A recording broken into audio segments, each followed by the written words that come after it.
I didn't blink when my husband, Mark, sat me down and said, "I think we need to be more modern. From now on, everything is exactly 50-50. Mark is a high-level manager, but for 3 years, he'd been forgetting his half of the mortgage while buying himself a brand new jet ski.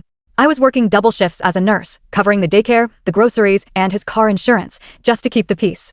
Fine, I said, let's be modern. The next morning, I didn't wake him up for work. I didn't make his coffee, and I definitely didn't drop his dry cleaning off. When he walked into the kitchen, looking disheveled, he asked where his breakfast was. I just pointed at the fridge and said, "The eggs are in there, Mark. They cost $4 a dozen. Your half is $2. He laughed, thinking it was a joke.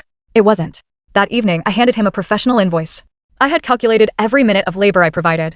Cooking, cleaning, managing the kids' schedules, and the emotional labor of listening to him complain about his boss. At a standard hourly rate, his half of my services came to $3,000 a month. He turned red. "You can't charge your husband for being a wife. And you can't use your wife as a free ATM, Mark," I replied. The tension in the house was thick, like a wire about to snap. A week later, I came home to find his mother sitting at our dining table. She looked at me with pure judgment and said, "A good wife doesn't put a price tag on her family."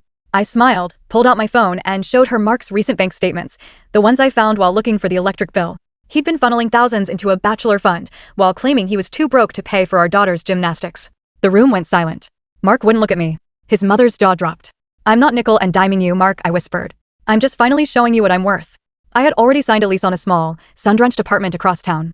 I didn't need his 50%, because I realized I was already 100% of the strength in that house. When the divorce papers arrived at his office, he called me crying, saying he'd pay for everything. But it was never about the money, it was about the respect. Now, my coffee is quiet, my bills are paid, and for the first time in years, I don't feel like I'm carrying a grown man on my back. If your partner asked for 50-50, but only gave 10, would you stay to fix the math, or would you walk out and keep the change?